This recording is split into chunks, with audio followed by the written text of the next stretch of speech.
Assalamualaikum warahmatullahi wabarakatuh. Baik, di sini saya akan mempresentasikan sejarah perkembangan Islam di Tunisia. Sebelumnya, perkenalkan nama saya Muhammad Saifullah. Saya absen 25 dan berada pada kelas 12-3. Nah, untuk itu pertama-tama saya diajar oleh Bapak Randa selaku guru pengampu mata pelajaran sejarah kebudayaan Islam. Lanjut, pendahuluan. Nah, di negara Tunisia kita harus mengenal terlebih dahulu titik geografinya, yaitu terletak di Afrika Utara atau di kota Maghrib, posisi strategis di Laut Tengah. Kemudian yang kedua ada konteks pra-Islam. Jadi negara Tunisia itu sebelum masuknya Islam itu sudah dikuasai oleh Kartago, Romawi, Vandal, dan Bizantium.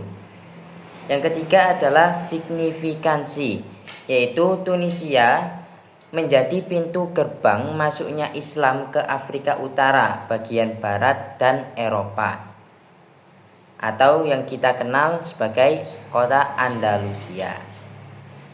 Nah, pada saat ini sejarah masuknya Islam di Tunisia. Islam masuk ke Tunisia pada abad ke-7 Masehi melalui penaklukan oleh pasukan Khalifah Uqbah ibnu Nafi pada tahun 670 Masehi.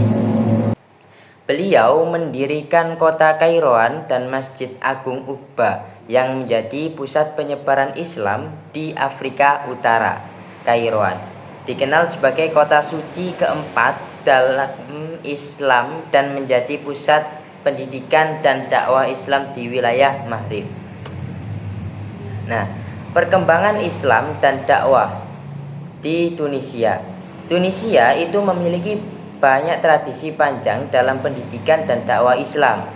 Contohnya saja Masjid Zaitunah di Tunis yang didirikan sekitar tahun 703 Masehi menjadi pusat ilmu pengetahuan dan dakwah Islam. Mazhab Maliki menjadi mazhab yang dominan di Tunisia dengan pengaruh kuat dalam kehidupan sosial dan hukum. Namun selama era kolonial Prancis dan pemerintahan sekuler pasca kemerdekaan, institusi dan salam Islam itu mengalami pembatasan setelah revolusi 2011. Lanjut, tokoh-tokoh Muslim Tunisia. Yang pertama ada Imam Sahnun, yaitu yang berkuasa pada periode 776 sampai 854 Masehi. Beliau adalah ulama besar mazhab Maliki yang dikenal dengan karya monumentalnya Al-Mudawwana yang menjadi rujukan penting dalam fikih Maliki. Yang kedua ada Ali ibnu Ziyad, yaitu pada tahun 799 Masehi. Beliau adalah murid Imam Malik yang membawa mazhab Maliki ke Tunisia dan berperan dalam penyebaran fikih Maliki di Afrika Utara. Yang ketiga ada Ibnu Arafah 1316 sampai 1401 Masehi. Beliau juga ulama dan mufti besar di Zaitunah yang dikenal dengan keilmuannya dalam fikih dan teologi Islam.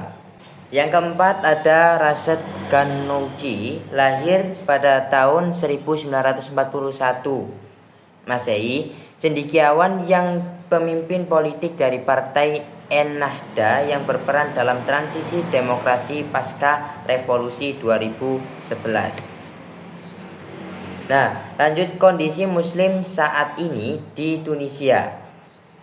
Mayoritas penduduk Tunisia adalah Muslim Sunni dengan mazhab Maliki sebagai mazhab utama setelah revolusi 2011. Terjadi peningkatan dalam kebebasan beragama dan ekspresi keagamaan. Namun, pemerintah tetap mengawasi aktivitas keagamaan untuk mencegah ekstremisme. Beberapa kelompok minoritas seperti Muslim Sufi dan komunitas ibadi di Jerba juga ada di Tunisia. Meskipun konstitusi menjamin kebebasan beragama, tetapi terdapat tantangan dalam praktiknya, termasuk tekanan sosial terhadap konversi agama dan pembatasan terhadap kelompok tertentu. Nah, dari yang saya jelaskan tadi, itu pasti ada kesimpulan. Nah, kesimpulannya adalah Islam di Tunisia itu telah berkembang sejak abad ke-7 Masehi dan menjadikan wilayah ini sebagai salah satu pusat penting peradaban Islam di Afrika Utara, terutama melalui Kairouan dan Masjid Zaituna. Mazhab Maliki menjadi dasar kehidupan keagamaan masyarakat hingga saat ini, meskipun pernah menghadapi tantangan dari kolonialisme, sekularisme, dan munculnya kelompok ekstremisme. Mayoritas masyarakat Tunisia tetap mempertahankan identitas Islam dengan warisan sejarah, tradisi pendidikan, dan mayoritas penduduk Muslim. Tunisia memiliki peluang besar untuk terus berkembang sebagai pusat Islam moderat di masa depan. Nah, itu saja yang dapat saya sampaikan. Kurang lebihnya saya mohon maaf yang sebesar-besarnya. Akhirul kalam, wallahu muwaffiq ila aqwamit thoriq. Assalamualaikum warahmatullahi wabarakatuh.